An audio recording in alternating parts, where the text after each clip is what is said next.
hasteni মন্ত্রী deputy CM sir Bishnu Debbarma সবাইকে Barjala Binapani school চাবুক বর্ণনা দङ দিনকারি সবাইকে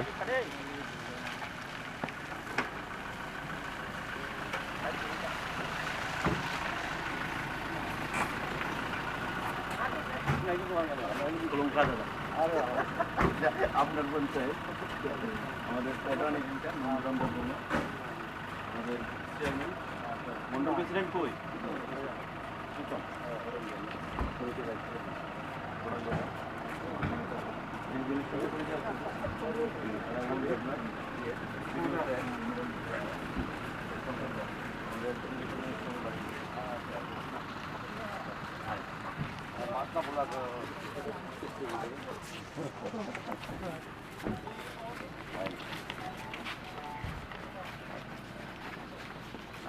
কি জায়গা হইতেছে জায়গা ডিমান্ড কিরকম প্রধান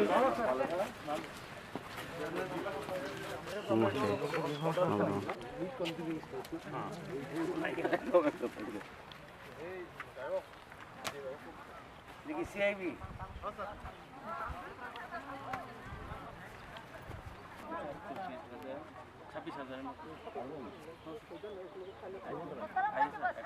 যারা অন্য সময় আইসে না যারা আছে তারা কিন্তু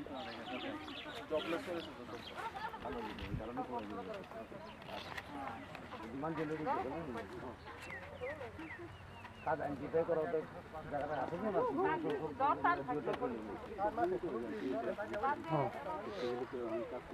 কিন্তু প্রাইমারি আছে Hàng cái phần ơi mặc cái người ta phải đó mặc kèn khả bò gì mà lấy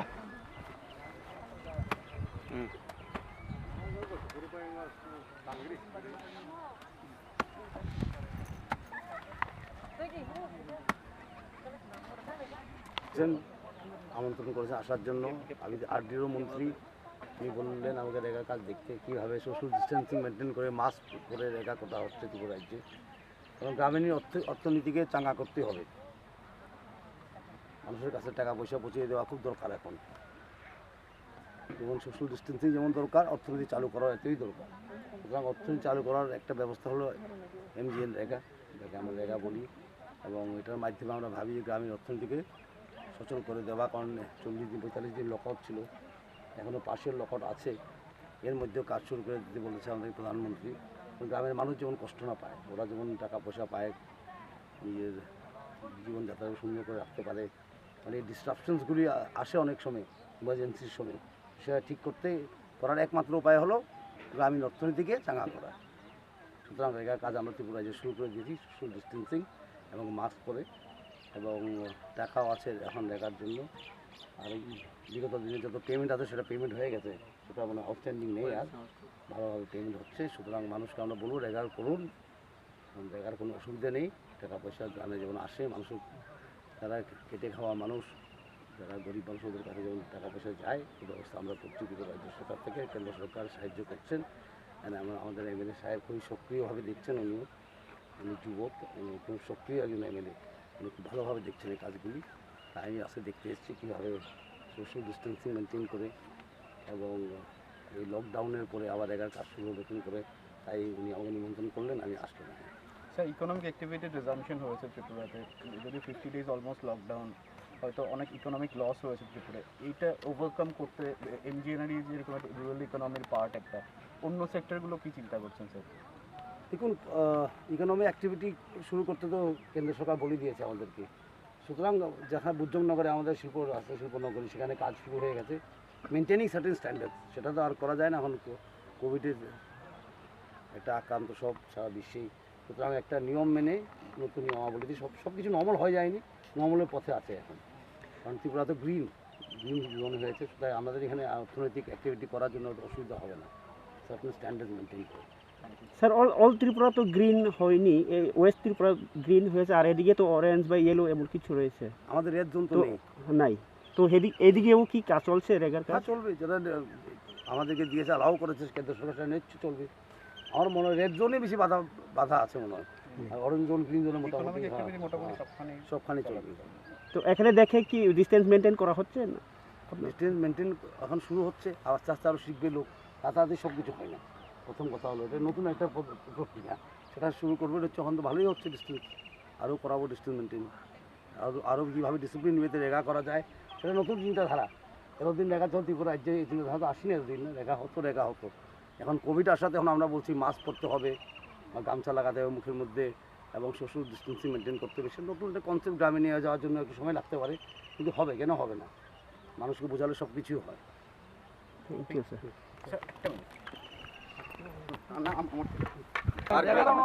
বেকার কাজের অভাব হইতো না, আর এখানে পেমেন্টের অভাব হইতো না। টাকাও পাইব।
হামবাই মাননীয় আজকের এই প্রাণ কর্মসূচিতে যিনি প্রধান অতিথি হিসেবে আমাদের মধ্যে উপস্থিত হয়েছেন, সম্মানিত উপমুখ্যমন্ত্রী ত্রিপুরা সরকার তথা অর্থ, গ্রাম উন্নয়ন এবং পঞ্চায়েত দপ্তরের মন্ত্রী, বিদ্যুৎ দপ্তরের মন্ত্রী সম্মানিত জিষ্ণু দেববর্মন মহোদয়, উপস্থিত আছেন আমাদের পঞ্চায়েত সমিতির চেয়ারম্যান, ভাইস চেয়ারম্যান, বিশিষ্ট সমাজসেবী গৌরাঙ্গ ভৌমিক থেকে শুরু করে এই বিনাপানি বরজলা গ্রাম পঞ্চায়েতের প্রধান, বিভিন্ন সদস্যগণ, বিভিন্ন কার্যকর্তা বন্ধুরা এবং এই পঞ্চায়েত এবং পার্শ্ববর্তী পঞ্চায়েতের বিভিন্ন বুথ থেকে যারা প্রায় 300-র মতো দুস্থ মানুষ, যাদেরকে আজকে আমরা তৃতীয় ধাপে এই লকডাউনের দিনগুলোতে ত্রাণ সামগ্রী, নিত্য প্রয়োজনীয় দ্রব্য সামগ্রী আমরা তুলে দেব। সবাইকে এই কর্মসূচিতে উপস্থিত হওয়ার জন্য আন্তরিকভাবে ধন্যবাদ জানাই, অভিনন্দন জানাই এবং শুভেচ্ছা জানাই। আমাদের মাননীয় উপমুখ্যমন্ত্রী এসে রেগার কাজ পরিদর্শন করেছেন সবার প্রথম। তার কারণ হচ্ছে আমাদের যখন সরকার গঠিত হয়, আমরা পরিষ্কারভাবে গরিব অংশের মানুষের কাছে আমরা বলেছিলাম আমাদের ভিশন ডকুমেন্টকে কেন্দ্র করে যে আমাদের প্রধান দায়িত্ব থাকবে গ্রামীণ অংশের মানুষের অর্থনৈতিক বুনিয়াদকে শক্তিশালী করা। কারণ মহাত্মা গান্ধী যেটা বলেছিলেন যে ভারতকে শক্তিশালী করতে হলে গ্রামকে শক্তিশালী করতে হবে, গ্রামীণ অর্থনীতিকে শক্তিশালী করতে হবে। এবং এই লকডাউনকে কেন্দ্র করে যেভাবে গ্রামীণ দুস্থ অংশের মানুষরা অসুবিধার মধ্যে কিছুদিন পড়তে হয়েছে সারা বিশ্বে, সারা ভারতবর্ষে, আমাদের এই রাজ্য ত্রিপুরাতেও আমাদের সরকার আমরা চেষ্টা চালিয়ে যাচ্ছি যাতে গ্রামীণ মানুষের পাশে দাঁড়িয়ে তাদের অর্থের রোজগার সন্ধান করে তাদেরকে যেন আমরা দুবেলা দুমুঠো অন্যের যোগান সংস্থান আমরা করে দিতে পারি। এবং আজকে তাই মাননীয় উপমুখ্যমন্ত্রীকে আমি ধন্যবাদ জানাবো যে বরজলা বিনাপানিতে যে রেগার কাজ চলছে, সেই রেগার কাজের ফিল্ড পরিদর্শন করে তাদের সঙ্গে কথা বলে তাদের কি অভাব, অভিযোগ, সুবিধা, অসুবিধা সমস্ত বিষয় নিয়ে উনি ওয়াকিবহল হয়েছেন। তাদের মধ্যে মাস্ক বিতরণ করেছেন যাতে আমরা এই লকডাউনের দিনগুলোতে এবং পরবর্তী সময় এই কোভিড-19 বা করোনার মহামারী থেকে নিজেদেরকে সংযত রাখতে পারি, নিজেদেরকে আমরা দূরত্বে রাখতে পারি, সেফ রাখতে পারি, সচেতন রাখতে পারি। তো আজকে দ্বিতীয় পর্যায়ে মাননীয় উপমুখ্যমন্ত্রী আমাদের মধ্যে আপনাদের হাতে ত্রাণ সামগ্রী তুলে দেবেন এবং পরবর্তী সময়ে ওনার বিদ্যুৎ দপ্তরের একটি মিটিং রয়েছে জিরানিয়া নগর পঞ্চায়েতের কনফারেন্স হলে। তো স্বাভাবিকভাবে সময় আমরা বেশিক্ষণ এখানে মাননীয় উপমুখ্যমন্ত্রী নিতে চাইবো না। এখানে যারা এসছেন তাদের কাছে আমাদের বক্তব্য থাকবে যে যতদিন লকডাউন থাকবে, ইতিমধ্যে আমরা মণ্ডলের তরফ থেকে বিধায়কের হয়ে আমরা সবাই মিলে এই বজলিশপুর বিধানসভা কেন্দ্রে সারা রাজ্যের সঙ্গে আমরা এখন পর্যন্ত প্রায় 8,500-এর মতো খাদ্য সামগ্রী 8,500 পরিবারকে আমরা তুলে দিতে সক্ষম হয়েছি। এবং যতদিন লকডাউন থাকবে কারোর বাড়িতে এমন থাকবে না যে খাদ্যাভাব দেখা দিয়েছে, লকডাউনে কাজ করতে পারছে না গরিব অংশের মানুষ, তার ছেলে মেয়েদের, তার সন্তান সন্ততিদেরকে নিয়ে তার বিনা খেয়ে সেখানে তাকে অসুবিধার সম্মুখীন হতে হচ্ছে। কোন অবস্থাতে আমরা সেই জিনিসটা হতে দেব না।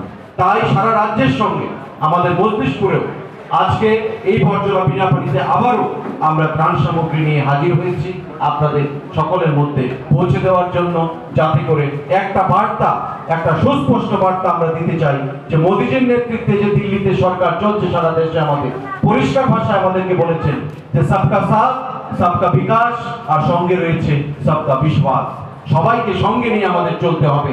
জাত পাত ধর্ম বর্ণ এবং রাজনীতি দেখে আমরা কখনো চলতে চাই না। এবারে ত্রাণ সামগ্রী বিতরণের মধ্য দিয়ে সেই জিনিসটাই আবারও সুন্দরভাবে পরিস্ফুটিত হয়েছে।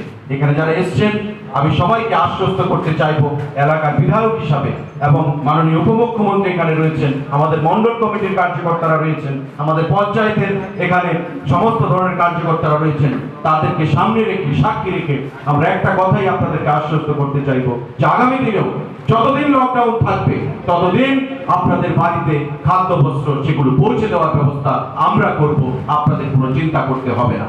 এই কোটি কথা বলে এখানে যারা এসছে তাদেরকে আগামী দিন বিগত দিনের মতো সরকারের উপর যেভাবে আপনারা আস্থা রেখেছেন, বিশ্বাস রেখেছেন, সেই বিশ্বাস আপনারা বজায় রাখবেন। আগামী দিনে আপনাদের সমর্থন বজায় রাখবেন। মাননীয় উপমুখ্যমন্ত্রীকে অনেক অনেক ধন্যবাদ জ্ঞাপন করছি ওনার ব্যস্ততম সময় থেকে আমাদের এই গ্রামে এসে সময় দেওয়ার জন্য, রেগার কাজ পরিদর্শন করার জন্য। উনি পরিষ্কার ভাষায় বলেছেন যে এখন থেকে আর রেগার কাজে কোনো ধরনের বাধা বিপত্তি আসবে না। আমাদের বিরোধী দল যারা করেন তারা বলেন গ্রামে নাকি খাদ্য নেই, গ্রামে নাকি অভাব রয়েছে। আজকে আপনারা সাক্ষী, যে কোনো মূল্যে আমরা অনেক প্রতিকূলতার মধ্যে থেকেও লড়াই করে আমরা কিন্তু আপনাদের কাছে খাদ্য সামগ্রী আমরা পৌঁছে দিচ্ছি। লড়াই করে উনি দিল্লি থেকে রেগার টাকা আনছেন। গত কয়েকদিন আগেও 258 কোটি টাকা, দাদা 258 কোটি টাকা রেগার জন্য ত্রিপুরা রাজ্যে পাঠানো হয়েছে। দিল্লি থেকে অফিসার পাঠিয়ে লড়াই করে উনি আপনাদের জন্য রেগার টাকা এনেছেন, যাতে করে ত্রিপুরা রাজ্যের কোনো পঞ্চায়েতে, কোনো ভিলেজ কমিটিতে যাতে রেগার কাজ যেন স্তব্ধ না থাকে।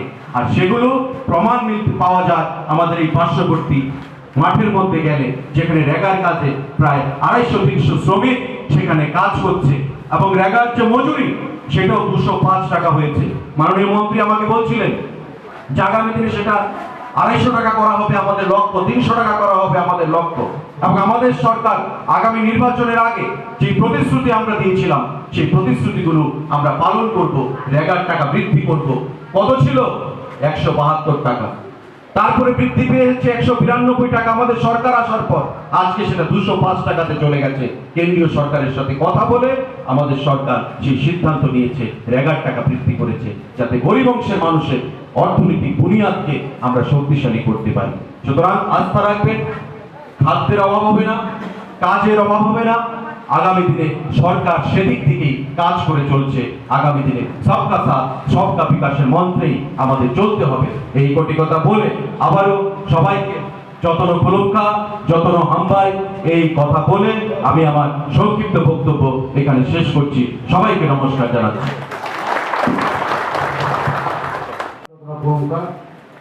মাননীয় বিধায়ক রহন্ত বাবু, আমাদের পঞ্চায়েত সমিতির chairperson, CTAC chairman, mandal president, Tripura সরকারের পদস্থ অফিসারবৃন্দ, ভাই বোনেরা, ত্রিপুরা রাজ্যে কোন খাদ্যের অভাব নেই, বিরোধীরা যতই বলুক। আমরা বহুদিন ধরে রাজনীতি করি এবং বয়স হয়ে গেছে, এবং এই প্রথমবার দেখলাম ত্রিপুরা রাজ্যে সরকারও দিচ্ছে, সমাজও দিচ্ছে, পলিটিক্যাল পার্টিও দিচ্ছে, বিধায়কও দান করছে।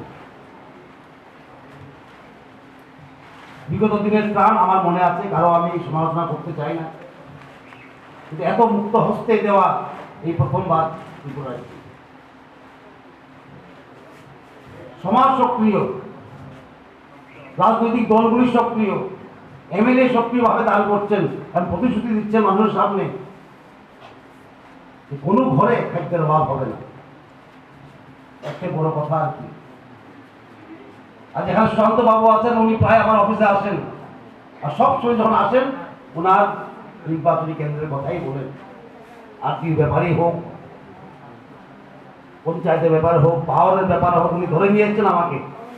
আমি এখন আমার কেন্দ্রে যাইনি, কিন্তু ওনার কেন্দ্রে এসে গেছি।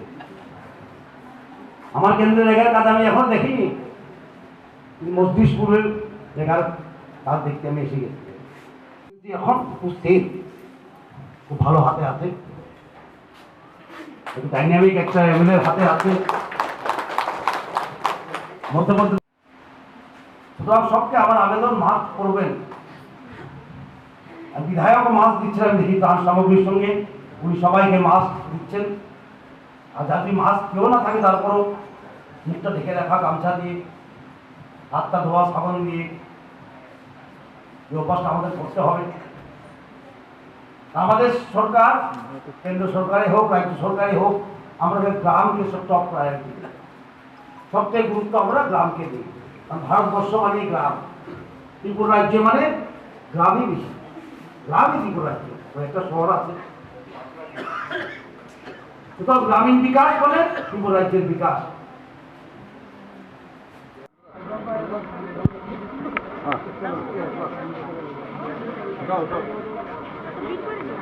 ঠিক আছে